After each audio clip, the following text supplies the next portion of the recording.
So I'm not going to do full introductions. You've got that in your folder. Let me just say a couple of things. So you know the two chiefs already.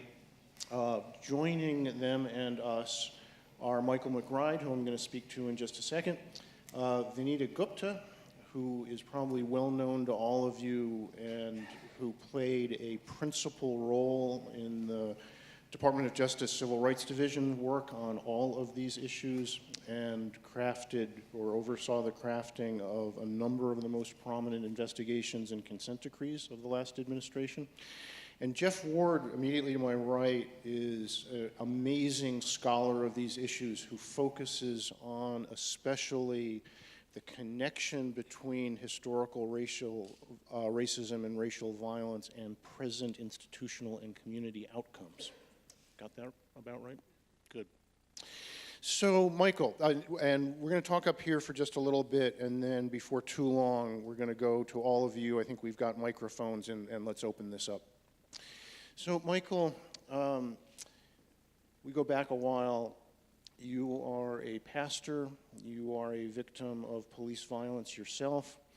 You are working nationally on issues of police accountability and police reform and community violence. And you were tear gassed at Ferguson. Touch your neighbor. Yes, I was. So you've been here this morning. What are you thinking? Well, I'm glad to be here, and great to be up here with my colleagues and friends. We've been doing this conversation for a while. I mean, I'll say that you know, what I've heard is encouraging in a moment where we need all the encouragement we can get. I think that the National Network for Safe Communities and other bodies that are serious about sustaining a long-term conversation that intersects directly impacted communities, people, leaders, law enforcement executives, reformers, and policymakers. Any space that is intentional about gathering our voices and our collective wisdom together is necessary. And it's necessary across every single administration at the local, state, and federal level. And so I do believe that it is critically important for us to take seriously the moment that we are in. I was telling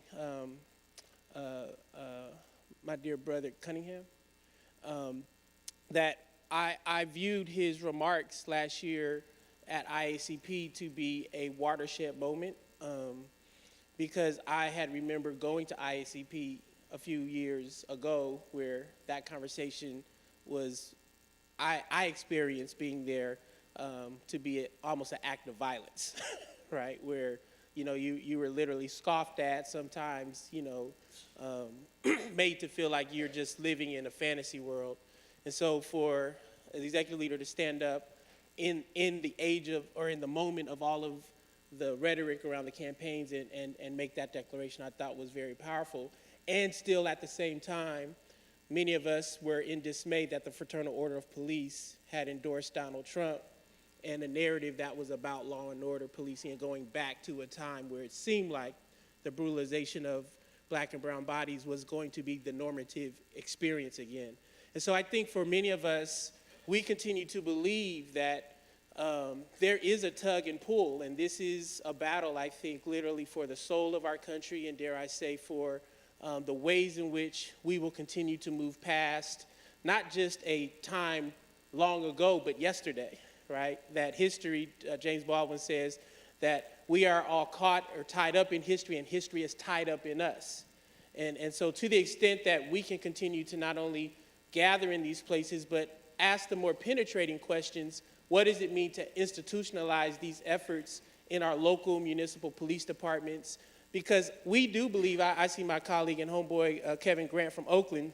I remember so the first time we started doing this work, Kevin told me and my brother and others who, you know, were coming into the effort, he said, you know, I am tired of every time there's a new mayor or new police chief, the whole table of work gets cleaned out. And then we got to start all the way over again. And that has stuck with me because I asked myself, what would it look like if we tried to cure cancer and start it all over again every 4 years. Like every time there was a new mayor, police chief, and we said, we're going to throw away what we did the 4 years or 20 years before, and we're going to start all over. To me, the National Network for Safe Community, your presence, our collective courage to keep showing up to this conversation is part and parcel of how we get to the solution we're looking for. But I always believe it must be grounded in, us speaking our truths, us agreeing on a certain, kind of telling of our history, and hopefully a projecting of our future. And so I do think this is a hopeful space and a hopeful moment, and I'm glad to be here. Glad to hear what I've heard. Thank you. So, Terry, taking Michael's point, what are we to make of the apparent gap between the sort of thing that you said at IACP and some of the things we hear from, say, the FOP? It was interesting. I was actually going to react to Mike's comments there. Just recently, when you and I were on a panel in Arizona, I had one of the police chiefs from a major city in California came up to me afterwards, and he said, hey, Chief, I support you 100%, and I support the reform movement in policing, and your comments set us on the right path. However, he said, now post the election, what I'm hearing from my line and staff people is that's all done with. We don't have to deal with those issues anymore. We can get back to policing. We can get back to arresting people and throwing people in jail. And what do you say? He says, how do I continue to move that conversation forward? How do I tell my line and staff people that we need to move towards reform and not slide back 10 or 15 years? And that's a very difficult conversation. That's why in my comments I said, our policies at IACP certainly have not changed. We're going to continue to drive that message forward. Work with folks like Vanita.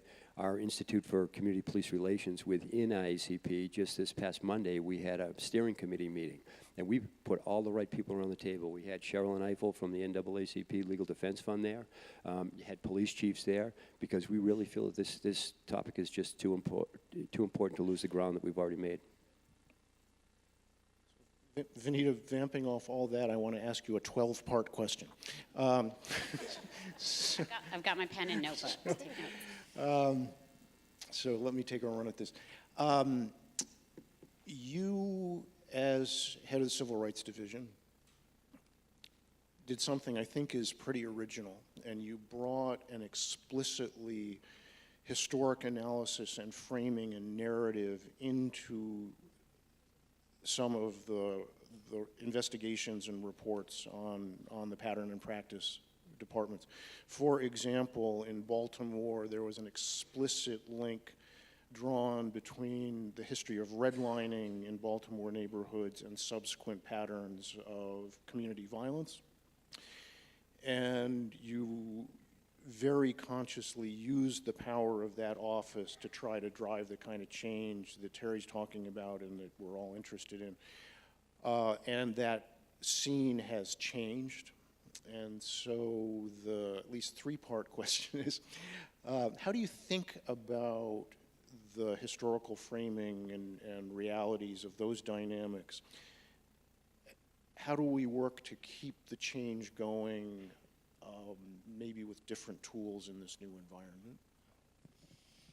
So, I think that the report that we produced in Baltimore is probably the most explicit example of that, where through the course of our investigation, talking to hundreds of police officers, many, close to, or maybe over 1,000 Baltimore residents from all parts of the city, it was impossible to ignore the fact that Baltimore was one of the most segregated cities in America, and remains so, has some of the most challenging metrics on poverty, on income inequality, on racial segregation, on lead poisoning in public housing, on unequal access to adequate schools.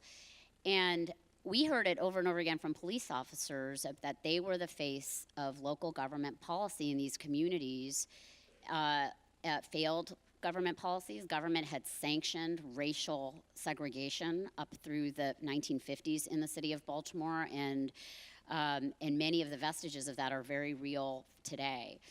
And it really felt impossible to talk about policing today in the city of Baltimore without doing some kind of reckoning with the broader social context in which people are living in the city. And we wanted to be able to pay homage to that because we heard about it from resident after resident, from community leader to community leader, and we're hearing about it from police officers too. And so to open the frame, and it was a long report, had a lot in it. It was about Fourth Amendment stops, Baltimore's version of zero tolerance policing, which had really kind of over years, its version, statistics driven, getting back to something that Chuck Ramsey said, but a very particular and pernicious version of it that even the Fraternal Order of Police in Baltimore had recognized had really created a lot of problems for policing.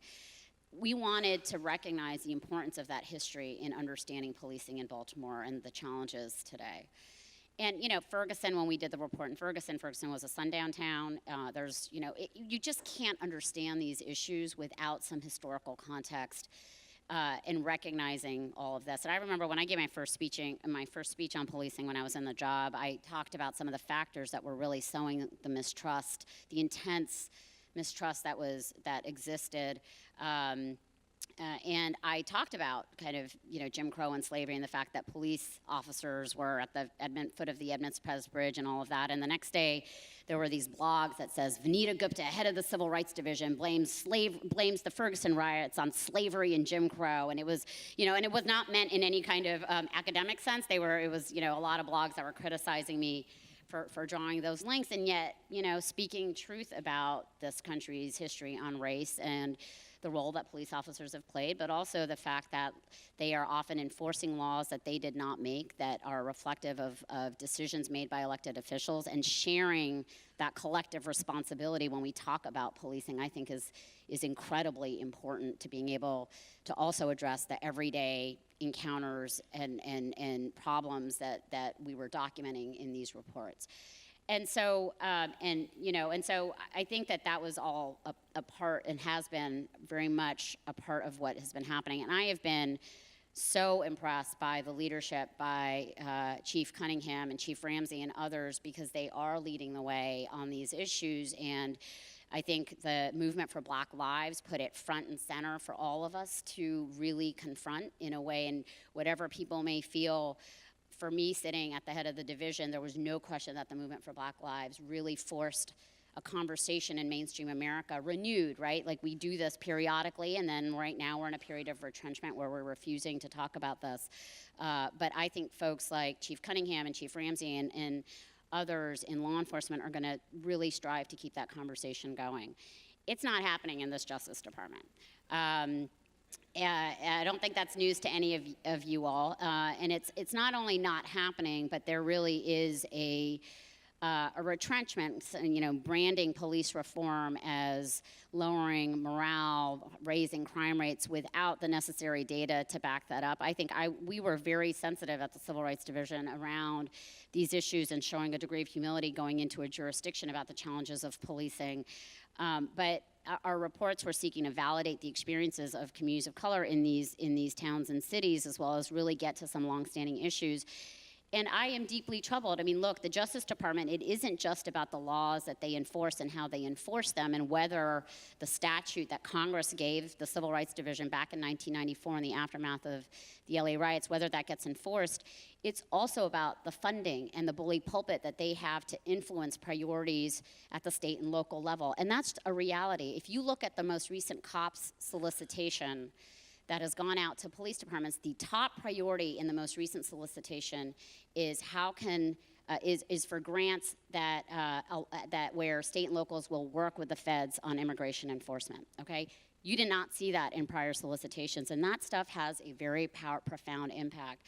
And so I know I'm talking too much, but all of this is to say, is I worry that without the pressures coming from, pressures to kind of move in the reform direction that I believe a lot of folks in law enforcement do believe in, without those to kind of keep us all on track and kind of, naming priorities like that, I worry that the room for leaders like Chief Cunningham and Chief Ramsey and others, it just becomes easier, as you said, and for the chief in Arizona, he's got now to struggle with his own crew that's like, well, let's get back to the real business of policing. And that's where the local leadership, I think groups like IACP, groups like Major Cities, they're using their bully pulpit to stand up in the meetings with this Department of Justice, but also in communities around the country, working with civil rights leaders and community members to keep this conversation going, because it has a real impact locally. And I think chiefs know that, because the cornerstone of public safety is community police trust. And we've got to figure out how to do that work kind of in our communities now, because the leadership isn't coming from Washington, D.C. Thanks, Vanita. So I'm going to put a question, Geoff, to you, and then let's go to the floor. So we've got microphones up front on either side, and folks who want to get in on this conversation, make your way down to the front. So, Geoff, Vanita's report of what happened in social media when you said what you said, that Gupta blames present violence on slavery, is a relatively polite version of what often gets said in those sorts of conversations. It gets way worse than that. And then there's a sort of baseline that says, that was a long time ago, why don't people just get over it, right? And in addition to moral and social and political debates about that kind of thing, you've been a central part of developing what's really a new scientific understanding of what's going on in this realm. So tell us about that. Sure. Well, I want to start by thanking you and President Travis and folks here. This is my first time at this conference, and it is really electric and, as you were saying, encouraging in a climate where there's a lot of reason to be discouraged about the direction of the country. I also want to thank the police leadership around these issues. Because as you said, you know, there is this kind of common sense notion that the past is the past, and why bother with it? You know, the argument that we can't change the past, so why dwell on it? And in fact, I think there's a lot of evidence now that we can change the past. We can't obviously go back in time and change what happened, but we can change the meaning of the past today. And we dwell on the past constantly. In fact, our identities are deeply rooted in our dwelling. If you think about the statues around us and so forth, the way we understand who we are is largely rooted in our reflection backward. And we selectively reflect. If you think about the absence of women and non-white people, for example, on our landscape in terms of the people we celebrate, that says something about the sort of mirroring we do and idolizing a certain kind of humanity and devaluing another kind. So we do dwell on the past constantly. But the point I want to stress really is that there's a growing, to the question you asked, there's a growing body of evidence that the past dwells in us, or that history is tangled in us, as someone said earlier. Give you some examples of this. This is all in rigorous social science research, showing, for example, that whites who live in communities that are historically dependent upon chattel slavery economically remain consistently over generations distinct in their attitudes and their political preferences and behaviors. These data go from the period of chattel slavery through the contemporary period, showing that generation after generation of white Americans in those places are more conservative politically, are more hostile to affirmative action policies, demonstrate higher levels of racial resentment, higher levels of implicit bias than their white counterparts in neighboring areas of the South that were not dependent upon chattel slavery. To give you another example, much of what we know about these effects is based on research on lynching. And I want to really applaud the work the Equal Justice Initiative is doing now to bring a national conversation, I would think ultimately a global conversation together around these issues. But behind that work, there's a small but building body of research showing that legacies of lynching are profound, that you can predict a number of contemporary outcomes based upon where lynchings occurred and how many lynchings occurred in this country. I'll give you some examples. Black victim homicide rates today are higher on average in communities where there are histories of lynching. Hate crime is more pronounced. Residential segregation more pronounced. We've just submitted a paper for publication where we show that in the 19 states in this country that continue to allow corporal punishment in schools, vast majority of them don't use corporal punishment, though it's legal. Histories of lynching at the county level predict the odds that a child will be beaten in school as a disciplinary strategy. This is net of other factors in the county, like how religiously conservative people are in the county, how poor they are, whether it's an urban or rural school. If you are a white or black child in a school, in a county with a history of lynching, the odds that you will experience corporal punishment go up for every additional lynching in the history of that county. So history is dwelling in us in ways we're only really beginning to understand in terms of the mechanics, but the evidence is quite clear. That the past is not, in fact, the past. The past remains with us. One additional point I want to make about this in terms of implications is, well, what do we do? I like the point you're making, Chief Ramsey, about the rearview mirror and being smaller than the windshield, but I want to push back a bit against the idea that we should glance at the past but be focused on moving forward. I think we have to do more than do sort of passing glances at the past. We have to do more than just acknowledge that things happen, to admit those things happened. We have to actually work through the intergenerational trauma evident in the legacies of these events. I'll give you a concrete example of an event and what I mean by work through that. It's interesting to note the Tuskegee Institute, which was one of the groups that maintained the most detailed records on lynching. And at the conclusion of its era of reporting on lynchings in the 1940s, they said, there's a need for a new index to race relations because lynching is declining, but there are new kinds of racist violence that are the functional equivalent of lynching. They mentioned bombings, they mentioned beatings of activists, they mentioned police violence. Now, one thing we've been doing in my project, the Racial Violence Archive, is trying to build a more capacious account of historical racist violence. The record of lynching is rather clear, although the Equal Justice Initiative has helpfully expanded that record. But what about the other events that have happened historically that leave impressions on our communities and our identities and our relationships? One example of one of these events, from 1940s, Myrtle Beach, South Carolina. African-American proprietor of a bowling alley went to the police department and said, the Klan is threatening to shoot up my business. I need protection. The police department refused, did not provide protection to this citizen in need of police service. Sure enough, the Klan showed up. This man had assembled some of his friends to provide protection themselves. They were armed. A shootout ensued. One of the Klansmen was killed, laid there in his robe. The police come to the scene, remove his robe, and he's got his police uniform on under the robe. Now, we could talk about that. We could say this happened. This was a terrible thing that happened. But that is not enough to actually work through the meaning of what happened, to understand what in fact happened. For example, how is it that a Klansman was in the police department? Was this an anomalous phenomenon, or was this common? And how did that commonality come to be? Who's responsible? Who turned a blind eye?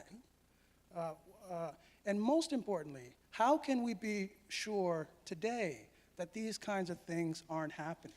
That kind of working through an understanding of the past, I would submit, and I think there's a lot of evidence to support this in the transitional justice literature, is really what builds a basis for trust and cooperation, more so than simply acknowledging that these things happened, but really understanding how and why they happened, and most importantly, why we should trust that these things won't happen again.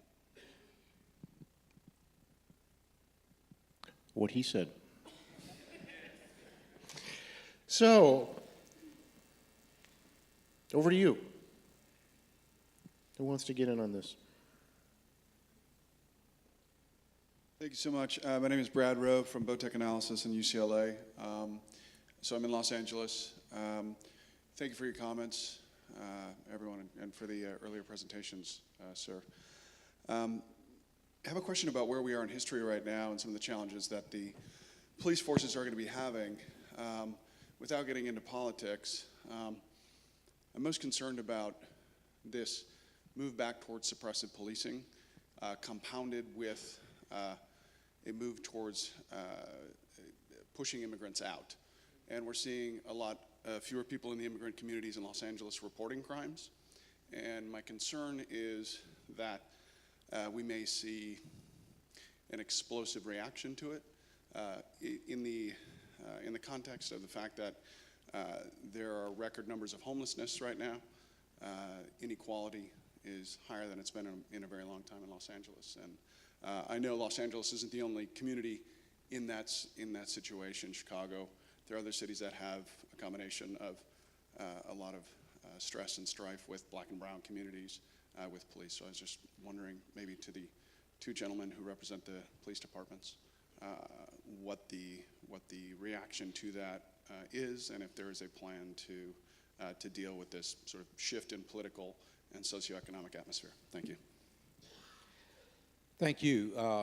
I'm aware of what's going on in Los Angeles. I was at a meeting recently when Charlie Beck, the chief there, mentioned the fact that they were noticing that far fewer calls for service during the first quarter of this year coming from the immigrant community, and certainly is something to be concerned about. I personally do not think you're going to see some giant step backwards on the part of police. Policing occurs at the local level, and police chiefs, mayors, county execs, and others, I really, with few exceptions, and nothing is absolute, but with very few exceptions, will fail to continue to try to move forward. I work with the U.S. Conference of Mayors. I'm still deeply involved with the Major City Chiefs Association, and I've not heard talk at that level about pulling back. In fact, part of what I'm doing is actually working with cities that are implementing reforms recommended in the task force report. So I'm optimistic that it won't be as drastic as perhaps some say, but it has an impact. And I'll tell you where I personally think you really have a problem in the future. I mean, there will be controversial police shootings in the future. I mean, it's going to happen. Just a question of where, okay? But it's going to happen. The biggest concern I have is the way in which the Department of Justice is now being perceived. When you think about the cases that we had, whether it's Ferguson, New York, Chicago, or whatever, and people are rightfully upset, but the one calming factor that's there is when the Department of Justice comes in, because people have faith that they will, in fact, receive justice. My fear is that people will no longer look to the Department of Justice for justice. So where the hell do you go? And when that happens, folks, we got major problems. Major problems. Because it's going to take time to build the kind of trust and legitimacy that we've been talking about here. Nobody's going to take a pill and wake up in the morning and all of a sudden start trusting everybody. Those are relationships that are built one-on-one over time, and they're always going to be a bit fragile. But you've got to have that third party that people feel they can reach to when they don't have the kind of trust that they need to have. They don't think they're going to get a fair, objective review of a particular case and so forth. That's my biggest concern when I hear some of the stuff coming out of Washington. As far as the immigrant community goes, I've not talked to a police, well, I know there are some that are deeply involved in that, but the ones that I really work closely with, their fear is that they're going to lose what little legitimacy and trust they have in many of these communities, because people are going to be afraid to call. Maybe not because of their status, but a relative status or what have you. I mean, you know, we've got to be able to push through this, but I think it's going to happen at the local level, not at the federal level. I think we're in for a period of time when there's going to be some serious challenges dealing with Washington.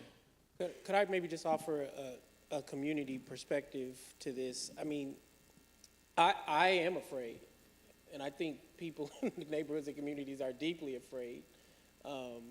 There's 19,000 police agencies, I believe, in this country. Is that right? Or 17? 18. Oh, 19, 17, 18. and some,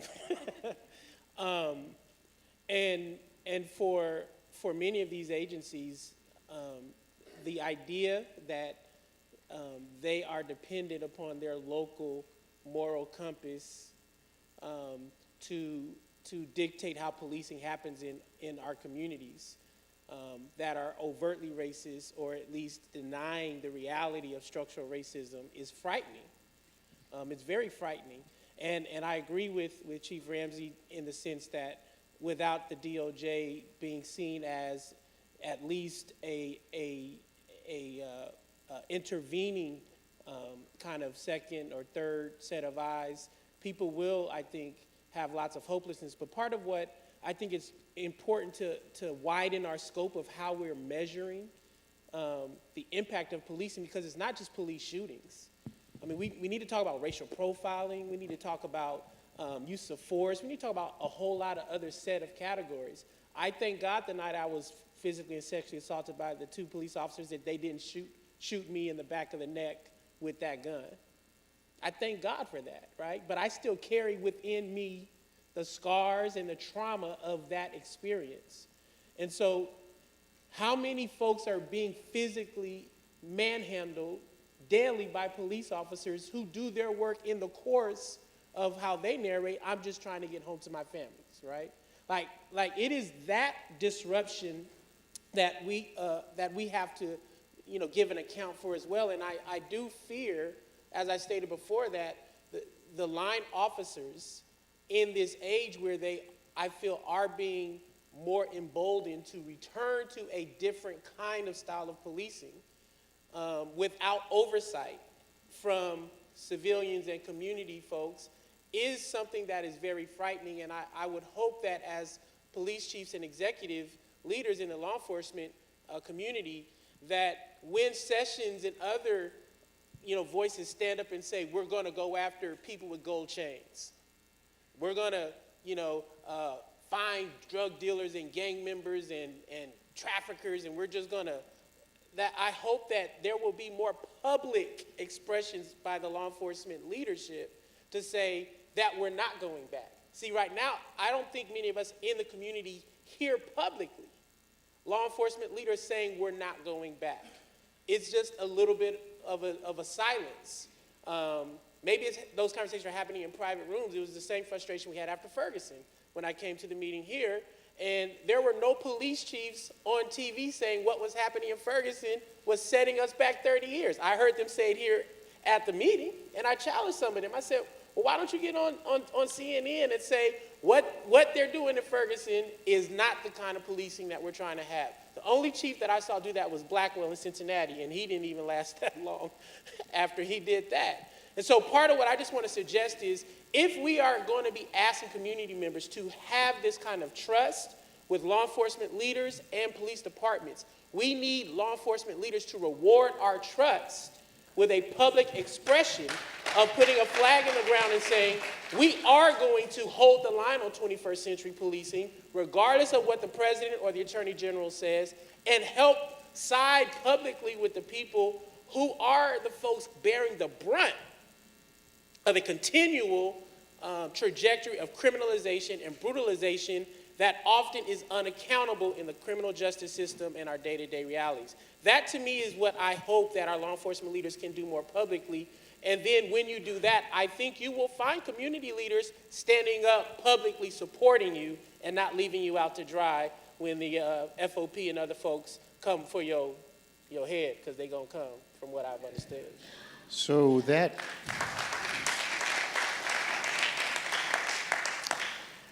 I recognize a charge to the room when I hear one. Thank you, Pastor. Sir. Thank you. Kevin Grant, City of Oakland. And I want to close the curtains and bring you a view from the Flatland loved ones, if I could, because we reaching outside this room and discussing things. But I think in this room, one of the issues I asked, we still seem to be okay, with a couple of things. Top-down educated policy. I don't have a diploma, but I got 360 degrees of street knowledge. But I ain't never been invited to the table to make a brain baby with all the people in charge of this stuff. You know, so I can take you there, but you won't bring me here. You bring us here and give us policies that you created in these rooms that we weren't at, and then you give us scraps from master's table to go out to the community and say, give them a bus ticket, give them a stipend to change their life. So let's close the curtains and let's talk about what's changing in this room versus all this old outside stuff, because we got to fix some real stuff in here. I've been in these, I'm a consumer of all this. I've been in public service my whole life. The first half I was a public nuisance. The second half, now I'm doing my thing, right? So, but my real talk is this, that when we gonna come together and make this brain baby and get this stuff done, that, you know, I've been knowing Dave when this stuff started. I've been doing this community work since I got out to federal prison and found out that's who I am in my heart and in my soul.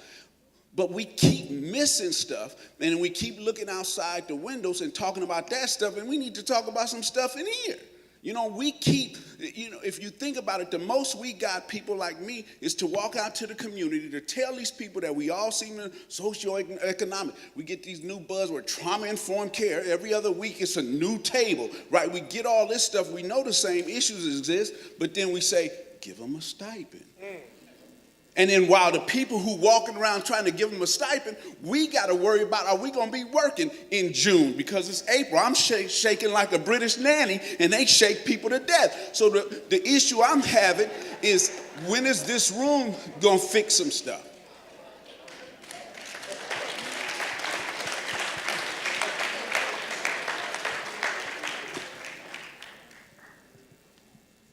I guess I got to take that one. You know what, David, if I could just comment for a minute on that. I mean, you heard Chuck Ramsey talk about it earlier when he was speaking. These all aren't police issues. Right now, everything is being laid at the feet of the police. 25 to 40% of the calls that the police are responding to are people that are afflicted with serious mental illness, untreated substance abuse, homelessness, joblessness. Everything gets laid at the feet of the police because you get these cracks in these social systems. Nobody else knows what to do with them, so they say, you know what, we'll give it to the police. And when the police fail, if they don't bat 1,000 every time they get to the bat, it's a failure. They have to bat 1,000 every time. They got to make the right call every single time they're there. And you know, when Chuck talked about taking this from just the President's task force and moving this to the National Commission on Criminal Justice, this is an issue for everybody, and we should all be dealing with, as this gentleman just pointed out. I mean, there are some structural problems here, and it can't be laid at the feet of the police. And what happens is people use the police, as you said, David, earlier, because they are the most visible arm of government. So they use the police as a vessel to get their message out. Not that the police don't make mistakes. There's no question about it. But you know what? This is a much larger conversation, and it really should be had through a National Commission on Criminal Justice. I want to pick up on something that I heard really clearly from this gentleman, which is, in this country, we don't have a national police force.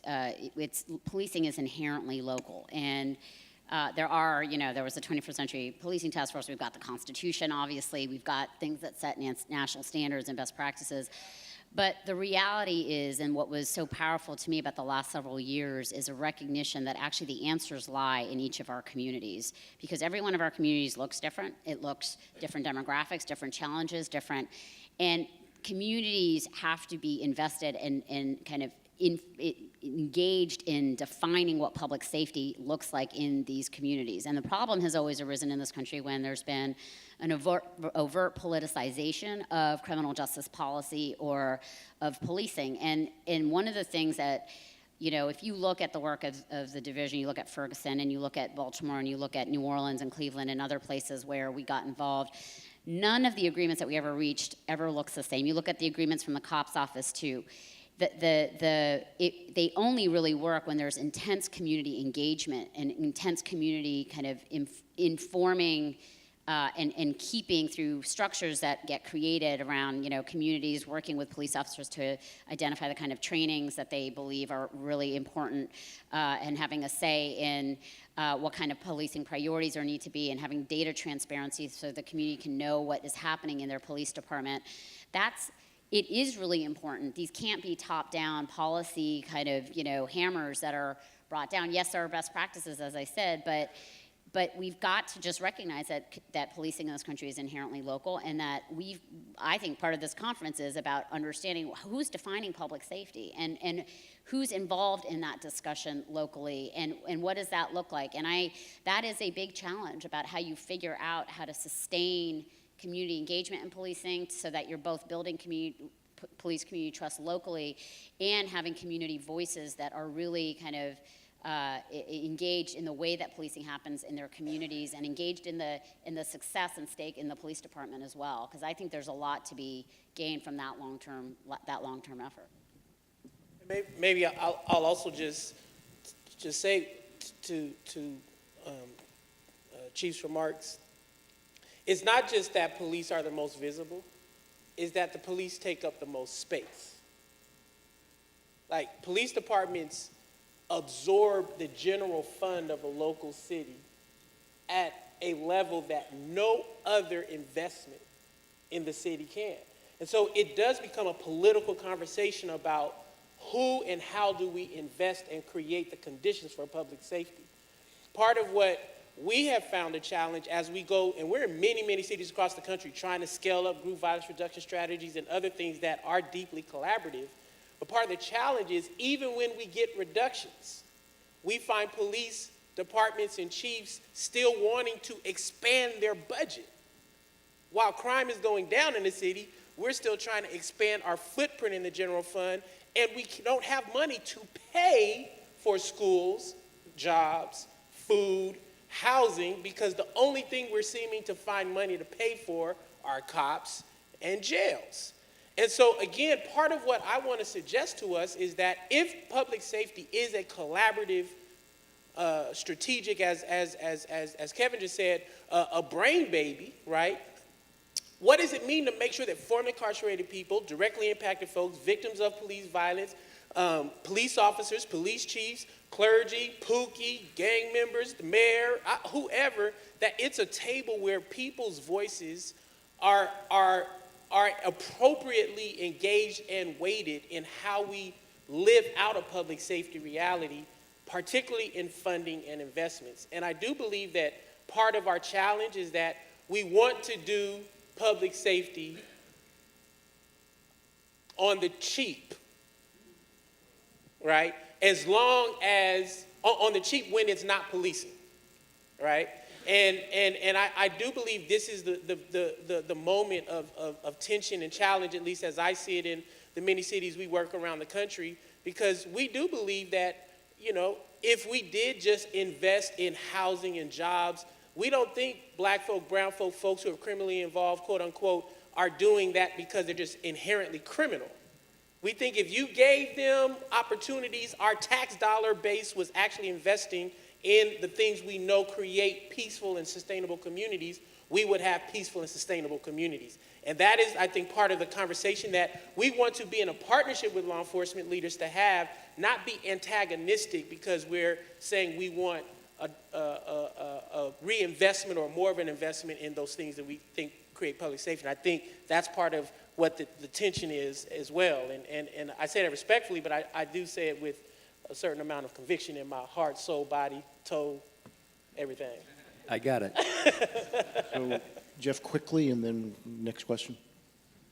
I just want to say, you know, that there's this really important moment we have where we're open to a conversation about the past, present, and future of policing as relates to race and racial violence. And one thing I want to take issue with and kind of is that the idea that law enforcement historically was sort of compelled by law to violate the rights of certain categories of citizens, that it was because of the federal, state, and local laws that were passed that law enforcement was in this position. One reason I shared the story from Myrtle Beach of the police officer with a Klan uniform on was to say that this is an example of the extra-legal nature of a lot of the historical and contemporary violence at the hands of police. I had a pleasure of meeting a fellow Californian. I'm from Los Angeles, and former law enforcement official from Southern California who worked in the LAPD, and I shared a story with him where growing up in the late 80s, you know, we would routinely be pulled over by police,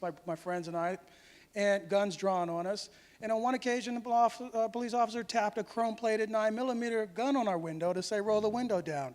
That wasn't the enforcement of law by the books. It was the officer taking license in an environment of racialized sort of hostility in the name of law enforcement. And I think, as what I heard you saying earlier, is that there is a great risk that we'll drift back into that norm today. Not just that we'll have very severe punitive laws, but that we'll have law enforcement taking license in an environment where people are regarded as less than fully human, less than fully deserving of civil rights protections. I just want to quickly make a related point about this, which is the need to be very diligent, I think, about the unspectacular forms of racist violence among police. I was really struck, Chief Ramsey, by your comment about the patrol officer you were with who said, I don't like black people, and went back to the officer and you all went off in 2 different cars. He was a public safety threat. He was going off on his own, having declared his hostility to a certain segment of the population. And generally speaking, there have not been consequences for those kinds of declarations. We see it now, Oakland PD, San Francisco PD, numerous police departments in this country and around the world where there are these scandals around racist, sexist, homophobic jokes, discourse that is reinforcing the negative associations between certain categories of human beings and things like crime and deserving of protection and so forth. And those things feed into the things we begin to acknowledge now as implicit bias, likely staging the violent conflicts that happen just further down the road. So I think there needs to be a vigilance about both the extra-legal nature of a lot of police violence and the subtleties that we have to be addressing. David, I need 30 seconds to respond. I think everybody in this room agrees that you want your police departments to reflect the communities that they serve. Everybody agrees that. Is there overt racism and is there implicit biases in your communities outside of your police departments? Certainly there is. Is it going to seep into the police departments? There's no question about it. I think Chuck said that earlier. It's our duty as police executives to root it out. It's going to get in there. It's our job to recognize it and to root those individuals out. Thanks, Dave. So, Chief, Please. you started us off this morning with some, I thought, relatively brave comments on the need for police departments to take responsibility for pasts that they had not necessarily been part of, and what a difficult path that was. And I think Vanita made that easier in many ways during her tenure at DOJ by talking about the fact that police weren't solely responsible, that there were laws and legal systems that they were enforcing, and that it was a complicated calculus of shared responsibility. I don't hear anyone talking about the role of prosecutors in that calculus, whether there's been any acceptance of responsibility by prosecutors on behalf of folks who preceded them in office. David, I know that that's an interest of yours and something that you're beginning to look at. I'd be interested in hearing the panel's comments on whether criminal justice reform can proceed without prosecutors beginning to accept responsibility and discuss their roles. I mean, prosecutors have evolved their roles in some places and put in place really important programs, but no one has looked back through that small rearview mirror and talked about what we as prosecutors have done wrong, and perhaps more importantly, what we didn't do. So I'm interested in your thoughts about whether that needs to happen so we can make progress. So Joyce, thank you. That's Joyce Vance, who is the former U.S. Attorney, federal prosecutor out of Birmingham, Alabama. So she got an egg in the fight. Yeah, that's right. Or a horse in the fight. But she was, she was helping leading the charge in Birmingham on some really tough conversations with Chief Roper and others. And, I think I'm really glad, Joyce, that you raised this because, of course, and we talked about this, but we haven't talked about it up here right now, is all these conversations about policing are happening against the backdrop of a broader criminal justice system where there are other actors at play. And prosecutors are perhaps the most powerful players with the most discretion and the least oversight. And it's true. They are protected by law from having courts second guess their decisions. You can't really access the ways in which individual prosecutors are making charging decisions at post hoc after the fact. And they have tremendous power in the criminal justice system in making charging decisions. And one of the things that I think is really pernicious about the time we're in is at least at the federal level, is you have an attorney general who is seeking to kind of take us back 30, 40 years in time. Some might even say to the 1950s, on reviving the old way, long discredited now by conservatives and progressives alike, on federal charging practices, saying charge the highest possible offense that you can, which really is what was happening in the 80s and 90s in the war on drugs. And so we can't just talk about policing as when we're talking about criminal justice inequities and the ways in which communities of color interact with the police without understanding the backdrop of the role that prosecutors play. I would say also that judges have played in watering down Fourth Amendment protections that are the daily kind of interactions. You know, we talk a lot about police shootings, but the daily kind of degradations and interactions are governed by the Fourth Amendment, and the courts have played a really crucial role in that too. But prosecutors, I think, what has been really interesting to me right now, recently, is that there's been a lot more interest in local DA races in promoting criminal justice reform and viewing DA elections as an opportunity for the public to be able to help shape what kind of public safety priorities they want. And it's not, you know, there's obviously a lot that goes into elections that isn't fair in this country, but I will say that there's a growing recognition that we can't just talk about policing when we're talking about these issues, and that district attorneys have an important role to play, that they are helping to shape local criminal justice systems in really profound ways, and the public needs to be engaged. So I'm going to exercise the privilege of the moderator here for a second. We stand between all of you and lunch, so I'm going to do three things. Meg Reese, where are you? So Meg Reese is, stay standing for a moment, thank you. Meg is the director of the National Network's Institute for Innovation in Prosecution, this is a relatively new project of ours. Meg's spearheading it to take on exactly these kinds of questions. And one of our bumper stickers on this is, if we believe that we have a problem with mass incarceration, not a single one of those people got locked up without going through a prosecutor's office. And we do not act as if we should take this that seriously. So Meg's got a panel later on.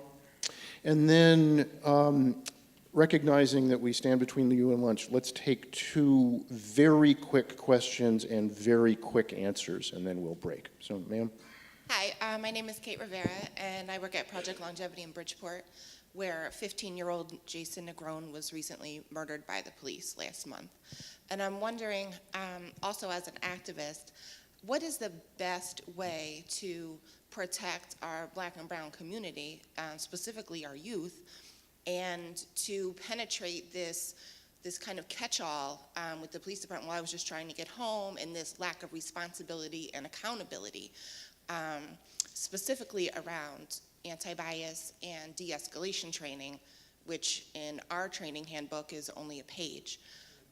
So how do we do that? And you know, as a mom of a 17-year-old brown girl who is afraid after Sandra Bland to learn how to drive, you know, I can't overstate the trauma that our kids are facing on a daily basis. And I'm just wondering, what is the most effective way to change that and to change the mentality of the police department, because they're so against any type of accountability? So we usually go to the police officers for the answer to that kind of question. I'm not going to do that. Pastor McBride, you are living at the intersection of all of this in your work on all of these issues, including the Live Free work, which is aimed at saving Black lives. So what do you think? So maybe this is my Oakland Black Panther strain coming out, but all power belongs to the people. And so in a democracy, I am convinced that we must make the police departments be more constitutional in their policing, whether they want to or not, and we must do it at the speed we, the citizen and taxpayer, want that pace to happen. And so I do believe there is something very empowering around cultivating a liberation ethic within young people, particularly young people of color, and helping them see their participation in the democracy extend to holding police accountable. Our work isn't just about violence prevention, it's also about transforming public safety and the police-community relationship. Our Live Free work, my brother will talk about this a little bit later with the force and other things, are building out this rubric we call heat, like bring the heat. We trying to do some stuff that young people be catchy and et cetera. How do we transform hiring, equipment, accountability? Accountability and training, right? How do we actually have a comprehensive strategy locally to make sure that our local law enforcement agencies and leaders are accountable to us, the people? And I don't believe it has to be an antagonistic relationship necessarily, but I think it needs to be one that is persistent, and if it becomes tense, we cannot shy away from that.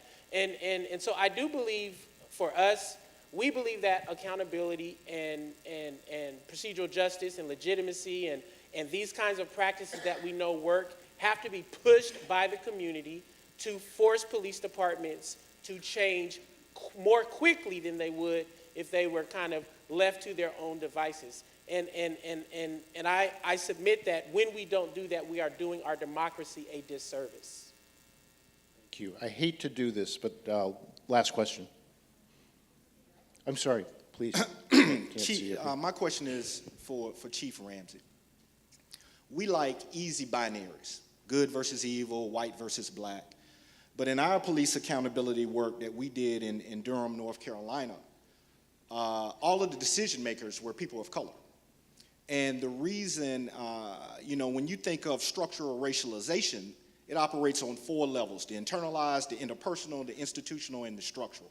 That's a discipline that has to be learned. And just because you have melanin in your skin, that doesn't automatically give you that discipline. So Chief Ramsey, I'm curious, what challenges have you faced in getting other chiefs of color to understand the how they lead an institution that has a history of institutional racism, and what part are they gonna play in mitigating and undoing that? And then for the line officer, that line officer who is manifesting his internalized oppression on black and brown people, because he's a person of color as well, how do we get them to understand that they are manifesting racialization as well?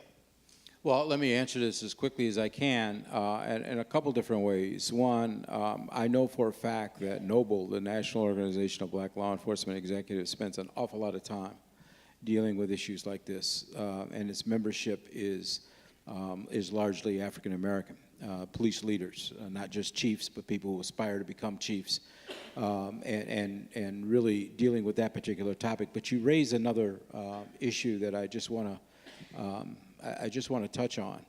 When we talk about bias, we talk about racism, we tend to talk about it as a black-white issue, and it's not. There's probably is as significant a problem with bias with black police officers toward black community, Hispanic officers, and so forth. It's not just a racial thing. And I think we need to acknowledge that.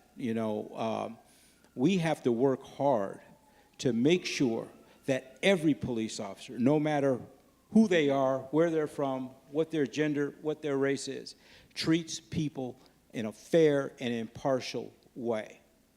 And that is sometimes overlooked because an assumption is made because you're a black cop that all of a sudden you've got, empathy that someone else may not have and so forth. I've seen it where that's not the case. In fact, when I was a kid growing up, I used to hear people say they'd rather get stopped by a white cop than a black cop because a black cop would treat them worse than a white cop. And so it's not limited to just race. So we have to deal with the entire department, not just single out groups of people. The other thing we have to come to grips with here is something that's been touched on here and there, and that is a perception or profiling, words like that, that young black males, for an example, are a threat, are a danger.